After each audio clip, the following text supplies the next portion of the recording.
Let's see. Hello.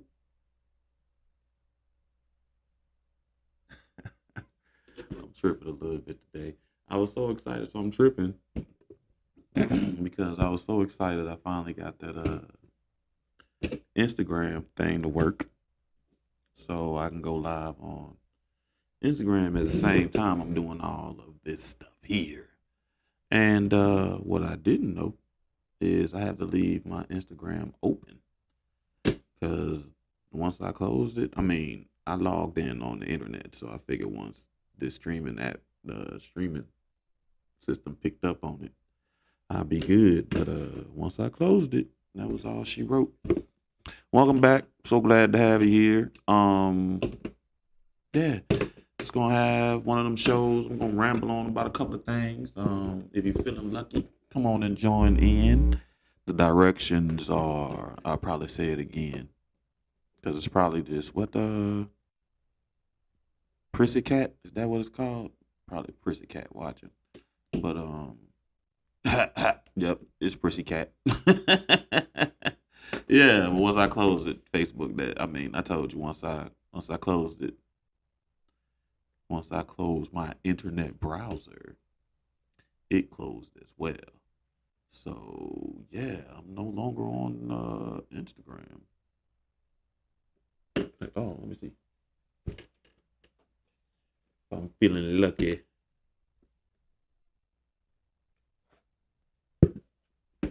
See, I'll be on here wasting time messing with you.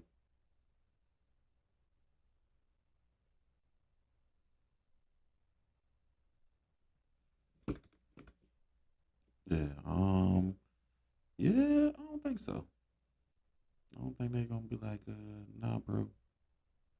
Well, I think you have to update the stream key like every episode, and I'll have to shut this down to restart it to update the stream key and all of that stuff. But I ain't doing that right now. So maybe next time we'll have Instagram on with us. Again, we still got Facebox, and I explain why I call it Facebox, and we still got the YouTubes, and I call it YouTubes from my Israeli homeboy, and we're still on Twitch, so it's all good. And again, if you're feeling lucky, go ahead, log in, join in. We're gonna talk about a couple of things. The things I want to talk about tonight are grief, when an interesting version of grief, not like the death of a person or a loved one, is death of interactions or death of spirituality, stuff like that. And then I want to talk a little bit about dating, because dating can be interesting while you processing grief and processing growth and processing all types of things. And then I normally really stay away from topics that are a little spicy, for lack of better words. But tonight I'm feeling froggy. And this is because it came up in my life recently. So, but we are going to talk about that idea of what do you bring to the table? And then I want to wrap it up with something that's a little difficult for a lot of us, but hopefully I can give you a little support in accepting your greatness as well. So we'll wrap it up with accepting your greatness. So I don't know how many times I'm supposed to tell you, but whenever you feel lucky, click the link, join in. Like when I watch other people's streams, they be talking about click the link, like, subscribe, like every 5 seconds, and I just be talking and tripping with y'all. So you know what I mean. I was thinking about doing a video asking teachers what is something that students have done that lives rent free in your head. Because this is one story about this little girl, and she lives rent free in my head all the time. And I went with a tie tonight, and it's funny because I normally never ever wear this tie with this shirt because of that green. I normally got a green shirt that matches that a little better. But I don't don't know. Today my froggy was like, go with the burgundy and green tie. But you can't see this is burgundy and navy blue stripes on my shirt. Okay, so first thing I said I want to talk about was grief. And this is a grief that kind of was two different griefs that I'm dealing with currently right now. And one of them, well, both of them kind of came out the blue, you know what I mean? And one of the griefs that I'm dealing with now is grief of a relationship. So, and it's funny because when I went through the transition with my previous employment and stopped working, for lack of better words, I lost my job and I lost my girlfriend. At that point, I had a girlfriend that we talked about lightly several times that was living with me. And she went home and told me she was never coming back. So I lost my job and my girlfriend.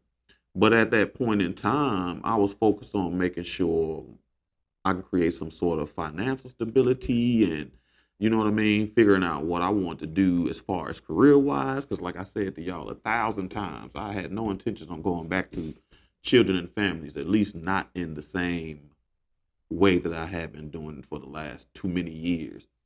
And, and then I wanted to work on my own spirituality. And then we started you see, I like to say that this is something that we're growing together. And then I started working on this. So I wasn't in a place to worry about or even think about the feelings that I had around the loss of a relationship. And it's funny because now I've created some sort of stability where even with this live, it's consistent right now, and even stuff like the sound and lighting and all that stuff is pretty consistent right now. So right now we can just grow from here. But as I create the stability in my life, it leaves room for other things that I need to deal with or to address to come in my life. And that's it. So grieving a relationship is interesting because that one kind of came out the blue because it was a minute ago. So I'd feel like I should be past it because time has moved on. I have moved on and things like that. But I really do have to take time to process the grief of that relationship specifically because that was one of the relationships I felt as though I gave the best of myself. I tried my best. You know what I mean? I tested out. I tested out several ideas that I thought would work. Like even the woman that I'm trying to be with not having to work. I paid all the bills. You know what I mean? If I was non-judgmental, I just literally tried my best. And ultimately, an outcome of that relationship, which I'm learning a lot. I learned a lot from that relationship although I necessarily tried my best, she didn't see it as that. She saw it something very differently, which she has the right to. But one thing that I do know is she had her own things to deal with, and that wouldn't even allow her to learn me. You know what I mean? So we were actually two strangers kind of living with each other, which is crazy. And one of the reasons I need to process that because I did my own energy readings the other day when I did some Reiki on myself, and my heart is closed, completely closed. But after I did Reiki, it's open a little bit, you know what I mean?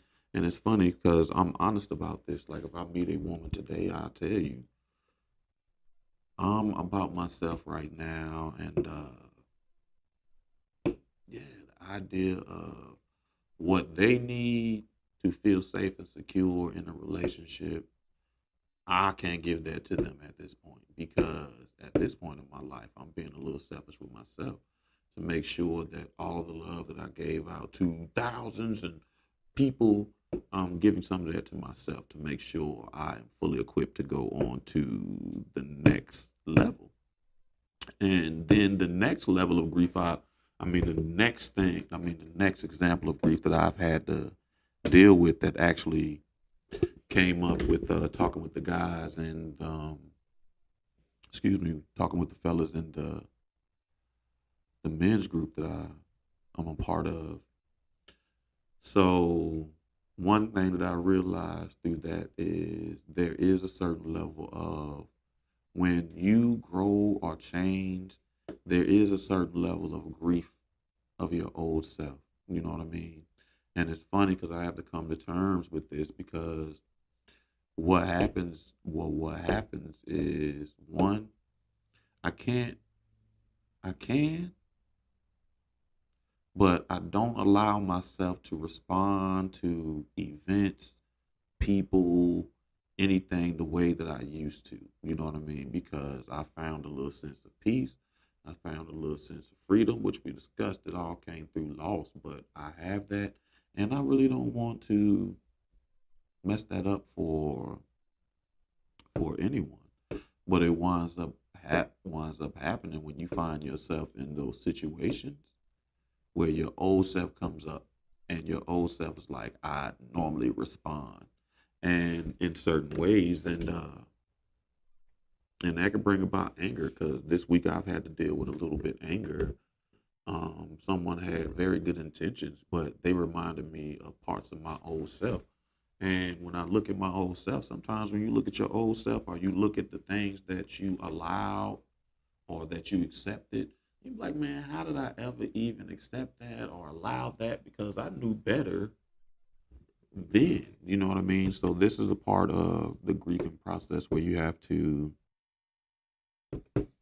give yourself grace and recognize that grieving your old self or grieving the mistakes that you made can be a triggering event. You know what I mean? So if somebody use uses language that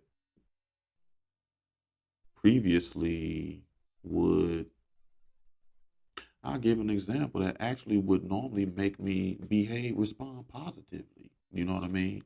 If people use words that I thought that made me feel good, and I respond positively to that. But since we've been on this healing path, we've really been paying attention to language because language is important and there is power in words.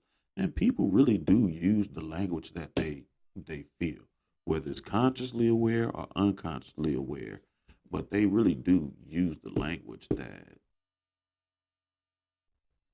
explains how they actually feel. And that can trigger some of your old self. And for me, that was a it's a difficult thing because I've been battling with it all week as it relates to dating. So that's the grief part. And now I want to talk a little bit about dating. Yeah. Like I said, so it's funny because when we talk about dating, I'm open to dating in various ways. Whether I meet you in person, whether I meet you online, I'm open to dating in various ways. I'm not a person that feels like I won't do this because you never know how your opportunity may come. You know what I mean?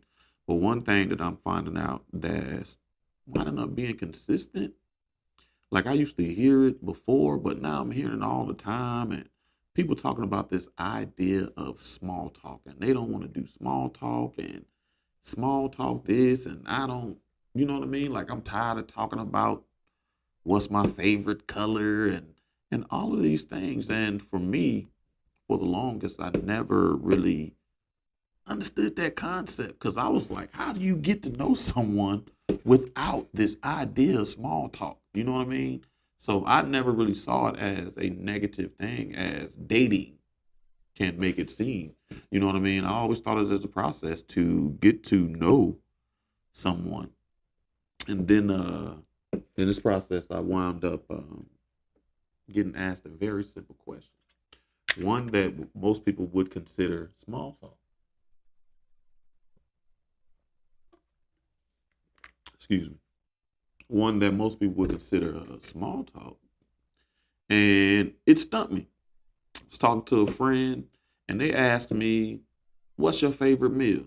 Now, everywhere in the world, most of the time, that's small talk. And I remember it was a point in my life I'd be able to rattle off what my favorite meal was because it was fried chicken, macaroni and cheese, and yams. I never really liked greens or nothing like that. If you throw a slice of cornbread on there, I was out of control. I remember when I watched the Green Mile, I used to be like that fried chicken, macaroni and cheese would be my last meal. But now I've had so many different meals. I could not say what my favorite meal was. And I found myself in a situation that I put a lot of people in when I do energy readings and things of that nature. Where I tell them the questions can be simple, but the answers may be complex. And that simple small talk question stumped me. And what it made me realize is small talk is only small talk because of the level you are willing to go. So I could have easily rattled off what I knew my old favorite meal was when I was 15 years old or something like that. But when they asked me that, I wanted to give in depth. I've been a lot of different places. I like a lot of like I did enjoy alligator. That was delicious. I do like, oh man, it's this place that I'm going to go to um, soon. I ain't even gonna say when. I'm gonna go to soon, but they literally have the best grilled wings I've ever had.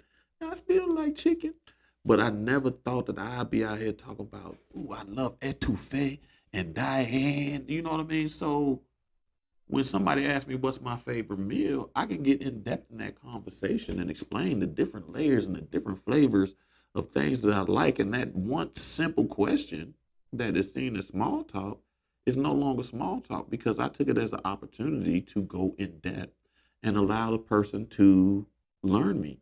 And what I'm learning, a lot of people who have this small talk idea, the reason why they are so hard on small talk, they really are funny about people learning who they are. You know what I mean? They don't want to talk about that stuff and they don't want to do that. And when you don't want to do that by design, you're unfortunately saying you don't want people to learn you. You know what I mean? And I even thought about other small talk questions that can go deeper if the person is willing to take it to another level of depth. So I even thought about what's your favorite color. I remember we talked about one time what's your favorite color, and I it was a point in my life where I'd be like purple, right? And people will know my favorite color is purple. But as y'all know, we've been on this journey this healing journey, and I found out a lot about colors. Now we discussed me learning about the colors of my life. So when somebody would ask me what's my favorite color, I'm going to have to tell them the colors of my life. What purple means to me, what royal blue means to me, what yellow means to me. And that small talk question is no longer small talk. It's in depth and it seems like I'm engaged and it's intriguing and it's all of those things. And I think that's one of the reasons why people enjoy a conversation with me because I will take the extra step to dive in and allow people to learn parts of me, which is funny. Which is funny. Hmm. You know I'll be looking at my notes and stuff. So I had a friend on Facebook and they made a post about dating is difficult for attractive people. And I know a lot of times we talk about pretty privilege. And attractiveness does come with a privilege. If you are seen as aesthetically attractive by societal terms or whatever, life can be a little different about you. And as much as we focus on the pretty privilege and things of that nature, there's a dark side to that. You know what I mean? I think one of the bad things we do is leaving attractiveness in just physical because you can be emotionally attractive, you can be spiritually attractive, you can be physically attractive, right? And if you have all three, it's very interesting, right? Um, and what I'm learning about myself now, this sense of peace, this sense of healing, this sense of all of that is attractive to people, especially if that's something that they're seeking. They want that sense of peace, or they want that sense of healing. They want that is attractive. And it's attractive to people in a way that I've never been attractive to people before. You know what I mean? So I've had people think I was physically attractive. I've had people think my personality was attractive and all of that thing. But right now I really just think it's the energy of healing that is attractive to people, and it makes them want to be a part of that or learn from that. And what makes that difficult is it becomes hard to see why people actually do want you. You know what I mean? Or it gives you this space where you're wanted, but then you have to question the what else. You know what I mean? So now, like, I know if I meet a person and she's attracted to the healing process that I'm going through, I know that's what she's attracted to. But the healing process is just only a piece of me. She may not be attracted to me at all. And I know a lot of times people can find one thing about you that they like, and they'll hold on to that one thing as though that's all of who you are. You know what I mean? So that makes me a little more hesitant to energies when it focuses too much on my healing or whatever. You know what I mean? Um, and the thing of this process is when you start the healing, you want to go beyond those lower self emotions like wants. You know what I mean? And you want to take it to a higher level of needs. And the wild thing, I never really understand, and we've talked about this before, how people really do think wants are higher than their needs. So when I, as men, talk about women, they use that phrase as "I want you, I don't need you," or women talk about men, "I want you, I don't need you," and wants are not better than needs any at any point. So that is not a compliment to anyone. If you think that, please change that. You know what I mean? Because unfortunately, we do need each other. Wants change like the wind. Listen, I wanted some ramen noodles earlier. Then I changed my mind and I wanted some tuna fish. Now I want to cook a meal. So I don't know, wants don't matter, but the thing that's consistent is I need to eat. Regardless of what I want to eat, I need to eat. Hey, love bug, how you doing? I seen you know what? I seen your post about your, what was those Louis Vuitton and Air Force Ones, but I couldn't see the whole shoe. You know what I mean? The whole finished product. All I saw was the white Air Force One. So I'm gonna need you to post that again so I can share that. Don't be making friends in the chat, man. You don't know Sherry. Sherry don't know you either. That ain't I ain't. That's not the point of this. You don't know Sherry. Sherry don't know you. Oh, okay. So you haven't finished. Okay, so then that makes sense. Well, when you know what I mean, you get done, hey, people like that you know what I mean, when you can make it your own. And you've always been creative with stuff like that. So you might as well bedazzle some shoes and stuff like that. Ah, okay, see, thanks for clearing that up. So you were showing the fabric. Okay, so I thought it was a completed shoe because I saw the fabric, so now it makes sense. So you showing the shoe that you're gonna put the fabric on. Interesting. I would ask your ideas, but hey, we on live right now. Somebody might steal them. So, but when you get completed, please, I mean, you will post it. You know, it's funny. I don't ever really see you posting in Facebox. I always see you on TikTok too, so which is funny. But this time, make sure you post on Facebook so I can share that too. You know what I mean? On TikTok, I don't be reposting nothing. I just be liking videos. As a matter of fact, I probably need to post more on videos. Sherry, I'm gonna ask you a question because you're a teacher and you think about it and put it in the chat. Or if you're feeling lucky, or you feeling froggy, come on and tell us about it.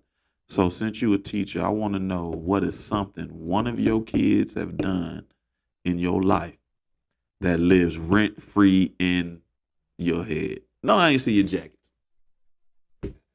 Nope. Yeah, that's what I'm saying. I don't know. My Facebook algorithm. See, this is what winds up happening. I start talking to y'all in the chat, and we don't even be talking about whatever.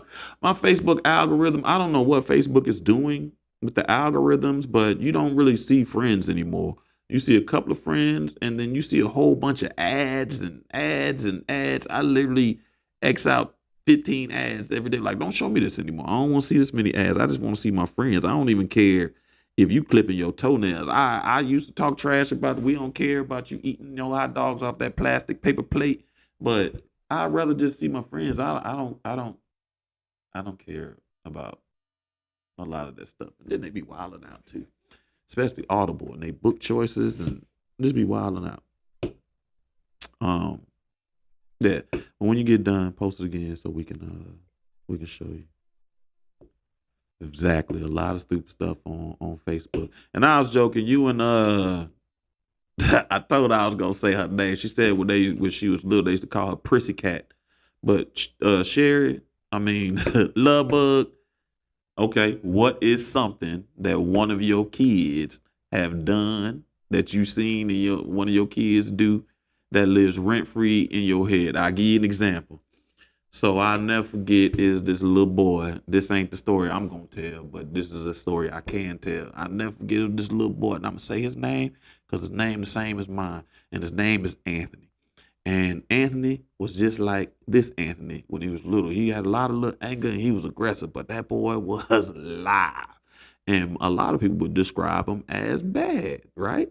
I ain't describe him as bad. I loved Anthony. Anthony was my dog. Me and him got along like two peas in the pod because I understood his little angry self. And sometimes, you just need a little hug. You give him a little hug and he calm down. Wait a minute. Wait a minute. Let me finish my story, cause I don't want you. Not lick the floor. Hit a trash can, cause kids do wild stuff like that. So I'll never forget when I first started teaching Anthony. We used to do homework, cause this is what I was doing after school stuff, and we'd be sitting there doing homework, and Anthony be working on his homework, and out the blue, this fool would look up at me and be like, "Mr. Anthony, I hate Child Care Network," and now he was saying Child Care Network but he struggled with them CH words. So all CH always came out like shh. And when he first did that, I was like, okay, I guess, right? Like nobody asked, but it's out the blue. Like he just stopped doing his homework. Mr. Anthony, I hate Child Care Network. And now it's cool. So then a couple of days later, we doing work again. And out the blue, this fool is still like, Mr. Anthony, I hate Child Care Network. And by the third time, I was like, listen, I don't even know what they did to you, bro, but he'll get a hug. And let me explain, Anthony is one of those kids, by the time he got to the daycare I was working at, Anthony had probably been to every chain daycare. He had been to a lot of different daycares. And out the blue, he'd always talk about how he hated Child Care Network. And that lives so rent-free in my head. I hate Child Care Network. That sometimes I'll be sitting around doing my own thing and I'll just be like, I hate Child Care Network. And I remember it was times when I'd be looking for a job and I'd see they were hiring and I'd be like, ooh, I hate Child Care Network. Because for a kid to been to 20 daycares and they just hate your daycare, there's something going on around there. And plus his name was Anthony too. There was no way in the hell I was finna second guessing Anthony. Let me give you one more story about Anthony. So I'll be like that. So I hate Child Care Network. Lives rent free in my head. Like once a day, I'm like, I hate Child Care Network. But this is the best story. I remember one time. Man, I ain't like the kids to embarrass me in public. And I went to go pick Anthony up from school, girl, while his teachers was bringing him out like this by his arms and feet. He just swinging and dangling. Right? And that's the kind of kid Anthony was. His teachers had to bring him out several times swinging. Well, no, not several times. He had to do that one time. I folded that boy like a sandwich and put him on a chair in the bus. I told him I better not ever see him do that again, and just stared at him through the mirror the whole time. And we ain't had no more beef after that, except that I hate Shy Cat Network. So I hate Shy Cat Network with them. All right. So the next thing I want to talk about, since we talk about dating, and it wound up coming up while I'm dealing with the grief and all this other stuff, is this idea of what you bring to the table. And I know that that is a triggering statement or a triggering response, and people have a ton of ideas on who asks and who don't ask, and who says and who doesn't says. And I ain't finna talk about none of that. But I am going to talk about how it has affected me. So, I think it was funny because it ties into some of the stuff that I was talking about earlier. Like I said, I was being attracted. I'm attractive now because this healing is attractive. Not even speaking on physically attractive, although I think I'm physically attractive too. Just joking, but not even speaking on that, but just spiritually attractive and energy attractive. That I know that, and I reached the point where someone, and I give them the utmost of credit to, because for them it's a difficult thing to do, to be able to convey how they really and truly feel. And they took a big leap to tell me what they thought about me. And the wild thing, they said some amazing things. They said that, like, I want to be the person that you laugh with, or I want this, or I want to have children, and all this thing. And the wild thing about it was it really arose some anger in me. It pissed me off, right? And the wild thing about it is what pissed me off was the connection to my old self. Because one thing that I've said this on this show, that I'm an old sucker for love. I can meet you today and be in love with you today. So I remember I seen this post and it said, "How fast do you fall in love?" Yesterday. You hear me? I'm a sucker for love type of person, right? And the wild thing about that, there are times in my past, because of that, I have found myself in a situation where love wasn't necessarily the emotion or the feeling that attracted them to me. You got what I'm saying? And I didn't know that until afterwards. So what wound up being triggering for me is, normally in my past, I would these grand gestures. A woman would give me a grand gesture, and I'd be like, "That's a beautiful thing. Yes, I will take a chance to do this or that or whatever the grand gesture was supposed to get me to do. I'd buy into that." And it's funny because I'm funny about ultimatums, but if you make your ultimatum look like a grand gesture, I'll fall for that trick a lot. So when they made that grand gesture, I was pissed. One thing that made me angry was this idea of want. Like I said, being attractive, it makes people want you. They use that word want several times, right? And that made me angry, not because I didn't understand what they were coming from. So I needed time to process my own feelings. But what made me angry is I don't want to be wanted. I don't give a shit. I mean, excuse my language, but I don't really care about being wanted. You know what I mean? Something that is attractive to me, an energy that attracts me, is considerate. I want to be considered. I want to be appreciated.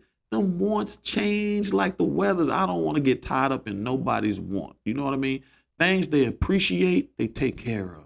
I want to be viewed as a person worthy of the best of them. You know what I mean? The best of who they are. And unfortunately, many of us, not just this person, but many of us put the best of us behind this paywall. And I'm living so authentically exposed right now when it comes to dating specifically that the idea of committing, I say this, gives me anxiety. And one of the reasons it gives me anxiety is because that love, I told you, I finally at a place where I don't have to worry about thousands of people. I want to give some of that love to myself, some of that energy to myself. While I normally keep 2 blocks of energy, I got about 6 for myself this time. Because work and career ain't requiring that much energy, which I love. You know what I mean? And so it wound up, that idea want triggered me because I don't want to be wanted. And they kept using the language that I didn't want to be. And I told you it also tied to my old self. What being wanted was good enough, but that shit is not good enough anymore. You know what I mean? Like I said, it's about being appreciated. It's about being considered. It's about being valued, not wanted, right? Those are the things that I would prefer somebody profess to me. And it was crazy because consider, I know we talked about it before, why we normally used to put things together like thoughtful and considerate. They go hand in hand, but they really are separate. A person can't be thoughtful and not considerate. And the thing about it is, I'll never forget the first line of this, that like, I'll never forget when my ex was here. She the one who taught me about considerate. She was having a conversation with someone on the phone and it was getting heated. You know what I mean? To the point where she was threatening to fight them on site, right? So as a man, and this idea of protection of your family and women is interesting for me. So I see this, and of course, I'm like, yo, you don't even really need that type of energy. We don't need that energy in the crib. Just get off the phone. Like, you know what I mean? Just get off the phone. Why stay on the phone when somebody pisses you off like that? Just get off the phone. Get off the phone. Just get off the phone. And she did not, because she had something to prove. And I remember when she got off the phone, she said that, I know you probably mad at me because I ain't get off the phone, but I don't care, right? Now, one thing that is triggering for me now, because I pay attention to language that people use, if you can tell me you know exactly how I feel about it, and then your next statement is you don't care. So you can't say to me, well, I know it gives you anxiety, but I don't care. Because one of the most important things for me when I move into another relationship is being considered. My thoughts, my feelings, where I am, all of that stuff. Because a lot of times as a man, that's the things that we sacrifice.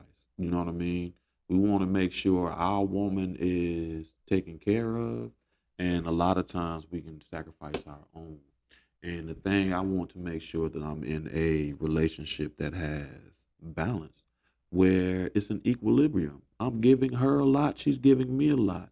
And when you want, that's the mindset of take. You know what I mean? And the thing about it is, I bet that person didn't even pause to think if they are presenting something that I would want, or what do I even want? And the thing about it is, from the beginning, like I said, I want to be considered. So if you ain't even paused, even in professing your feelings for me, if you don't pause to think about what I might actually want, then it doesn't matter about your professional feelings to me, because it didn't consider me or who I am as a person. And some of these people will know you. And like I said before, those grand gestures, like my homeboy say, that's that love bombing. And I never really thought of love bombing as that. but it kind of is an emotional ultimatum, and it's kind of love bombing. I always thought of love bombing was those people who be like, "I love you," in a day and a half. And I ain't think much about it because I just told you I'll fall in love with you yesterday. So it doesn't matter to me. It wasn't love bombing to me. I really meant that. So I never really understood the concept fully. It is. And that's the thing that I'm learning now. People do want. So what I'm learning is I do offer some good things. You know what I mean? I'm funny, people like that. I'm smart, people like that. And people want the idea of me. But when you start to learn who I am, the idea of me requires a lot. I can't even front. And I am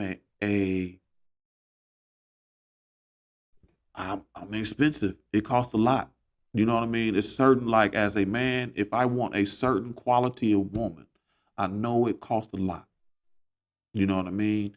And the thing about it is, I don't think a lot of times as women, y'all don't always have to position the idea of dating in that position, in that what is the cost of me dating a man like that?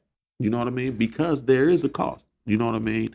And the thing I learned about what wound up being crazy, what's crazy about this is I talked about it to my homeboys, and at first I told you he was all on board.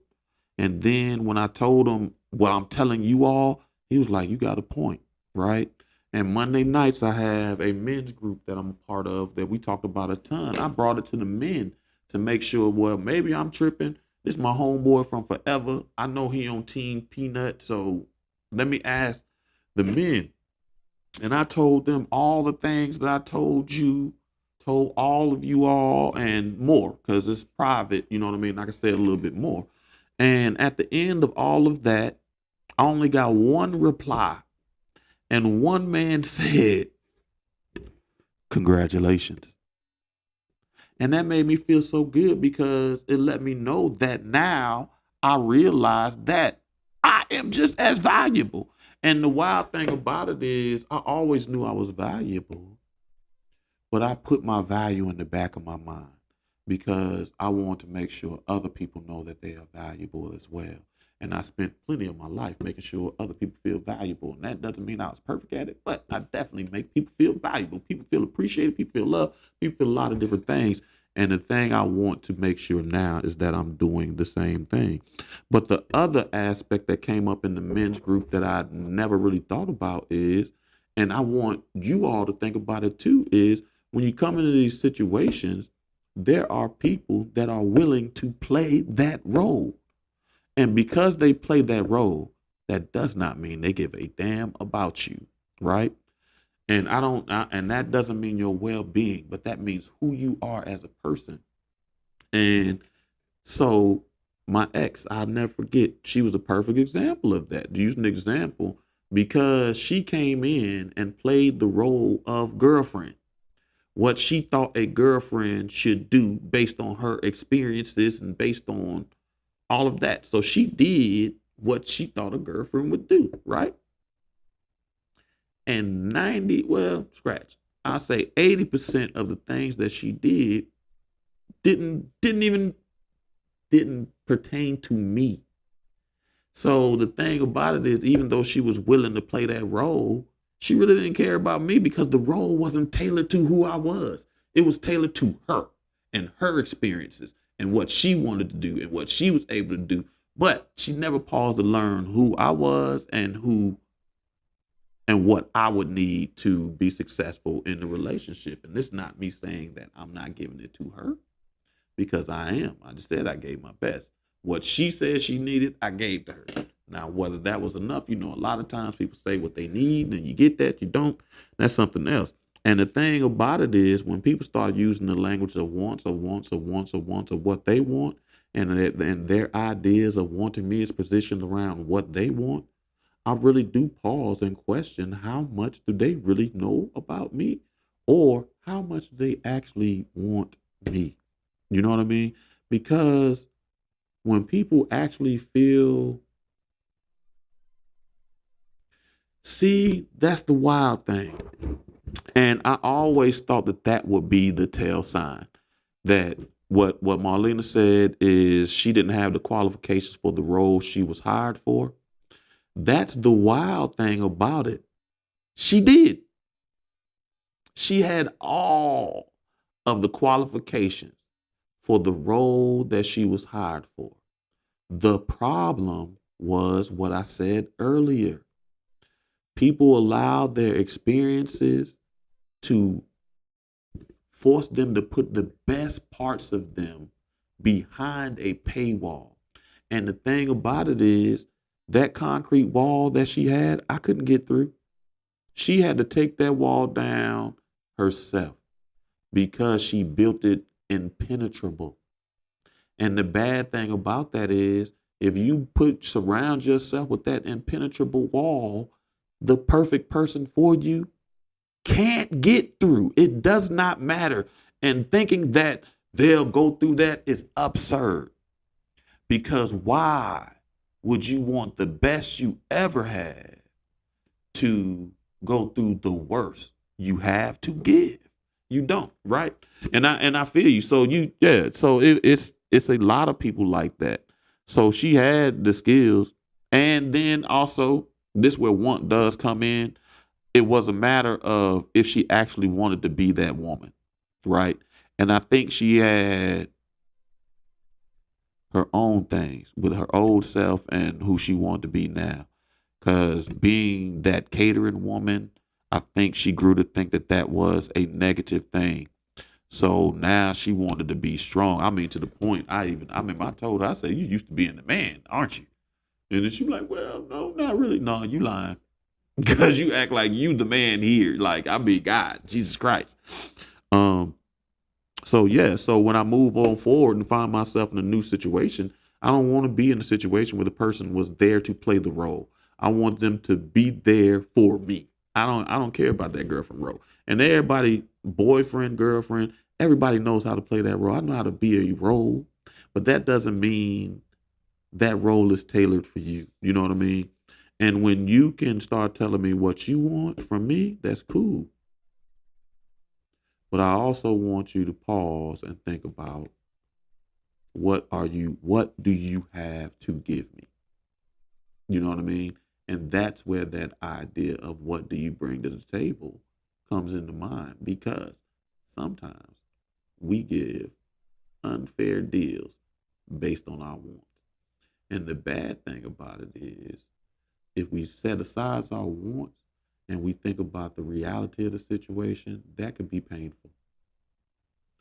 I'll never forget, somebody told me, they were like, I guess I just got to live with the consequences of my decisions. Yeah, unfortunately. And there are situations that I refuse to be myself in. And one of the situations, okay, Love Bug, don't forget about posting the shoes and all that good stuff. Glad you could join us for a little bit. I'm about to wrap it up anyway. We're going to talk about our greatness.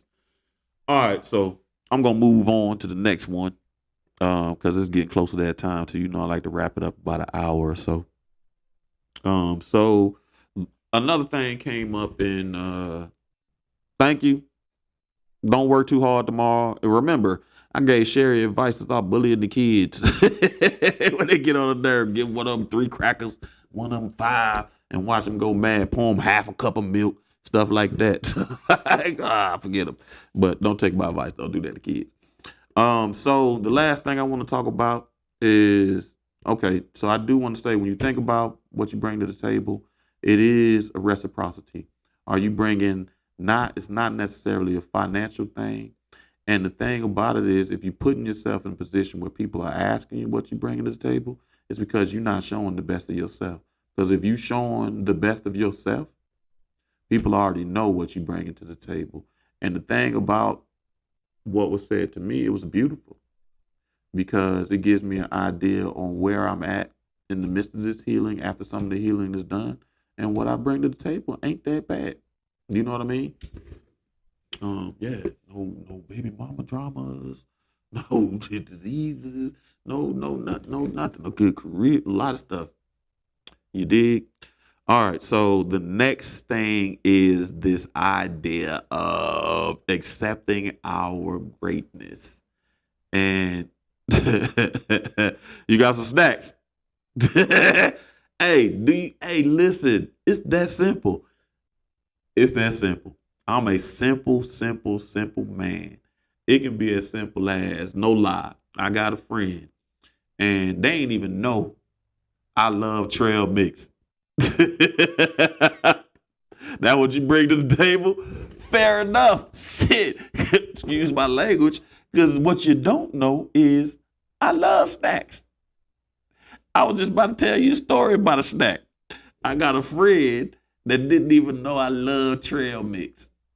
And they made stuff and they was like, hey, I got some trail mix. Man, I crushed that trail mix. I talked about it on one of the shows. I'm like, they're gonna have to bring some more trail mix. I crushed that shit. And it was the simple thought of the trail mix. You know what I mean? Or I invited somebody for dinner one time and I was gonna cook for them or whatever. And they was like, well, I'll bake a cake. What? That's considered just natural consideration. If you putting some energy in, they want to put some energy in.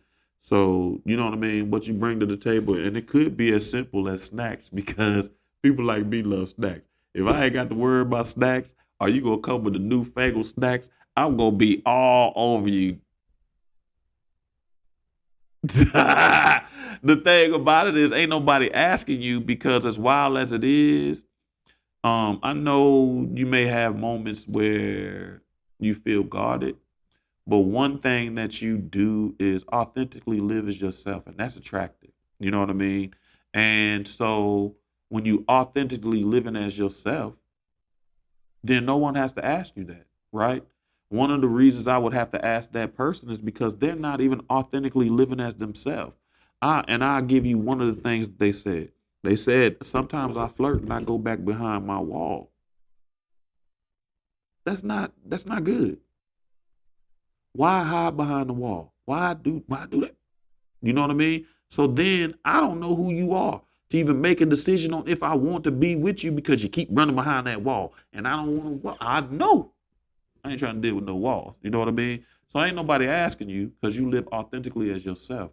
And some people struggle with worrying about hurt or worrying about what might happen or worrying about being vulnerable. They worry too much that they cannot authentically live as themselves. And I am authentically myself. And the only person that's going to be able to deal with me, or the only people that are going to be able to deal with me, is people who can authentically live with themselves. And Marlena, you an example, because you can deal with me. You can deal with me. You deal with me. You dealt with me as a human being when I was Ross Rothschild. So you know what I mean? With nobody else. Listen, and that's the thing. Therapy has helped me break down some of my walls, doing the shadow work, like I told you, working on my abandonment issues, all that stuff that helped me break down my walls, all those things. That's why last show I talked about the healing that I'm doing now is just another level of healing because I've already done a bunch. And this is the main thing about that too. Now I'm listen, I ain't trying to deal with you got to have done a lot of healing on your own. And then we can grow and heal together. But if you haven't done that much on your own, ain't nothing I can do for you. Because the one thing that I do recognize is once we commit or once you commit to someone, their issues become your issues. Good, bad, and different. Well, I'm going to. Okay, so this is what I'm gonna say. This is the best way I can describe shadow work, right?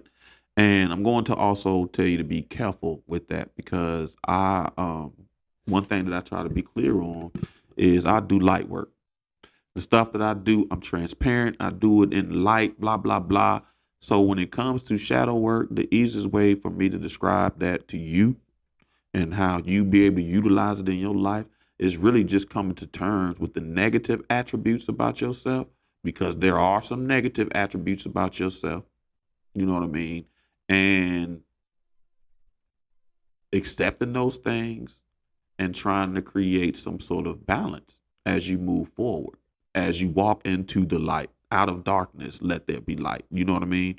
So you do have to come out the shadow work. So the only thing you need to do, so if you've done that, if you come to terms with the negative aspects of yourself, don't do no more shadow work. Go on and start doing the light work. You know what I mean? You keep working on the positive light, the parts of yourself that's in the light. Because the thing about it is, once you bring the negative qualities of yourself out, they're in the light now. Ain't no need to do shadow work. Now, you dealing with people who always doing shadow work and all that, and they in the realm I don't vibrate in. I can't deal with you. You know what I mean? Yeah, I ain't trying to live in darkness.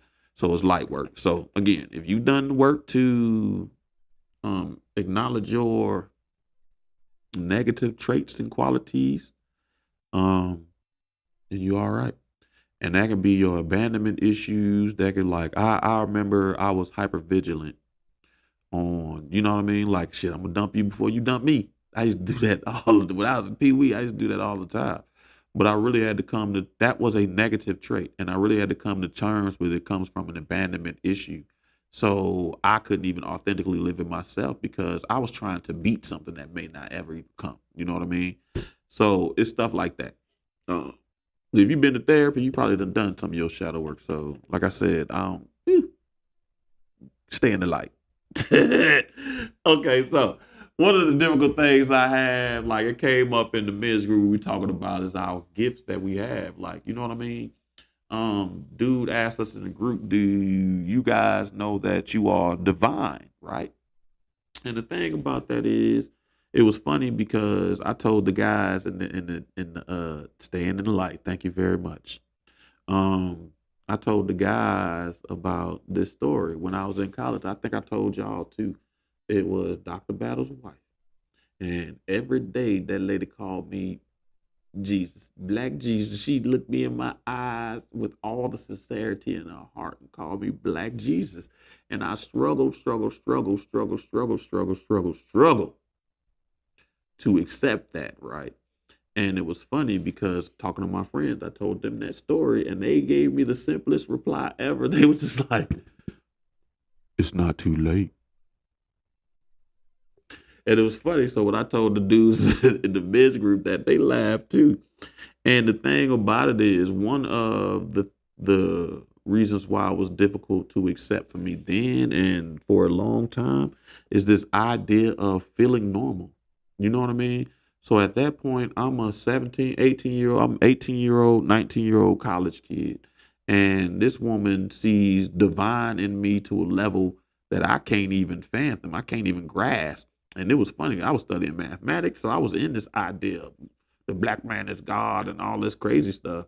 But I was into that dynamic, but her actually like seeing, I just couldn't do that because I just wanted to be normal. And I used to always be like, yo, I can't be no Black Jesus because I'm still trying to figure out who I am, trying to get myself together and all that. And what she was really trying to do is lay a foundation for greatness, letting me know that it's okay for you to show your gifts.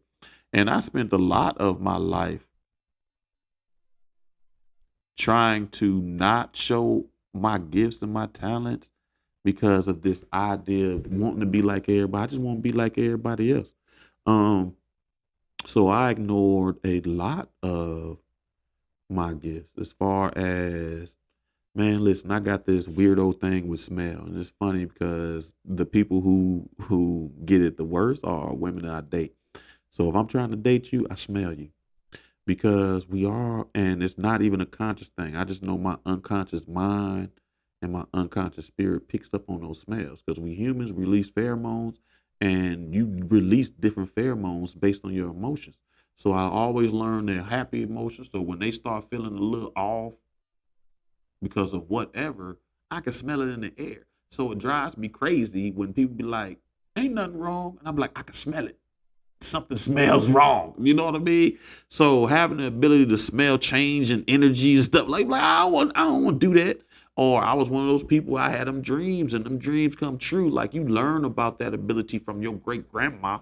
But grandma probably was doing that since she was 5 years old. and it hits a little differently at 5. You're like, man, listen, I just want to be normal. I just want to ride my bike. I just want to play video games. I just want to work, go out to eat, date, have a family. I just want to do regular stuff. You know what I mean? And it took me a long time to accept my gifts. This process right here allows me to accept my gifts. And girl, listen. And so Marlena says that's the sense you don't want to smell things being off. Let me tell you something. It's weird now because I'm spiritually clean. Like, you know what I mean? And what makes it weird now is I can smell the difference between who people want to be and who they used to be and who they are. Like if you did not put down that old trauma and all that, I will smell it. It'll smell like you carrying around the old you, and that is a weird feeling. Like, oh my God! But now I'm like, as a matter of fact, I take it as signs for myself, and I can move accordingly. Like, hey, this person has a weight that they don't even acknowledge yet. Now they're carrying around a lot of old trauma, old stuff, and I can smell it. I can already sense stuff like that too. You know what I mean? So that idea of feeling normal, I fought for that. I fought against that for a long time. But now at this point, my normal may be different than other people's, and I've come to accept my gifts, and I use them wisely, for lack of better words. And when I was thinking about the gifts that I've accepted, at this point in my life, I have to be thankful for those abilities because they helped me get out of certain situations, and I had no idea. There's a reason why I was out the club before they started shooting and a whole lot of stuff because shit started smelling different. I'm like, yo, this don't smell like party no more. It smell like anger and aggression. Let's get up out of here. You know what I mean? So that was a gift that I had, and I'm thankful for. But when I think about the gift that I'm probably most thankful for, is the one that I'm sharpening the most right now, and it is the ability to see the true nature of people. And it's wild, wild, wild, wild. And I ain't even gonna lie, it probably took the last relationship for me to accept that and go forward and utilize that as I make choices in dating going forward. Because before I'd see something about somebody, and because it wasn't, I'm a scientist by nature. It ain't what you know, it's what you can prove. And since it ain't no actual proof to this abstract idea that I'm just feeling this emotion, I'd always be like, well, maybe I'm wrong. Second guess myself all the time, second guess myself all the time. And now I'm not at that place of second guessing myself because I've accepted my gifts and I'm thankful for it. And being able to see the true nature of people is a wonderful gift because as much as I talk about, I don't know, like, you know what I mean, about wants, it makes it hard for me to know why, if somebody really wants me or why they're here and all that stuff. The thing about it is, I can see that it ain't genuine. And I don't necessarily worry so much about the whys, the wheres, the whats. Depends on what it is, you know what I mean? But the ability to be able to see that is something I'm thankful for. And I know I talked a lot about the experience that I've been going through the last week with somebody professing to me. And the thing about them, the reason why I could talk to them, because I could see the core of the people. And they have a good heart and they are a good person. Like I said, they just live behind that wall. And I don't want to deal with walls, unfortunately. And not as far as in a relationship. But I can definitely help you grow and tear down the walls. And after the walls are down, then that's something else. You know what I mean? But the greatest gift that I think that I have at this point right now is the ability to see the true nature of people. And I advise you to take a little time and one, stop second guessing your gifts. You know what I mean? As long as you've done the work to heal and you know they're coming from a good place and not fear or trauma, then stop second guessing your gift and move forward and share it with the world. So, doop, doop, doop. I always forget to tell people y'all can join. Excuse me. Woo. I always talk that mess at the beginning of the show. By the middle of it, I always forget. But it's been that hour. If you haven't seen, I think I did a story. I don't even know if it's still up there. The stories go away after 24 hours, but I did do a story about voting on the next book for book club. As of right now, it's The Stance. The Sentence. No, not Stance. The Sentence. And I forgot what it's about, so don't get me the line. But it's some more sci-fi stuff. I guess I'm trying to get into sci-fi, so people suggesting sci-fi. One is a sci-fi love story, and one is sci-fi something. Okay, so good luck. Thanks for joining me. Hope you like my tie. I appreciate your patience. Take some time again to really think about grief, the grief of relationships, and the grief of losing your old self to become your new self. Think about dating in the terms of the idea of small talk, with small talk only being small talk because you're not willing to go any deeper. Small talk can go as deep as you go. And think about your ideas of wanted versus needs, and if your wants convey reciprocity when you are conveying your wants, to make sure that when you do convey your wants with the best intentions, that you are also conveying reciprocity. And lastly, take some time to accept your greatness and think about what is your greatest gift that you feel the most blessed for. I thank you again. See you Thursday for book club or next Tuesday.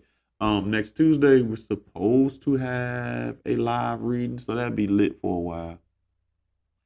Thanks, Marlena. You been here from the beginning, so I appreciate you always, girl. We family. All right, people. I see y'all next week. Same time, same place. Later.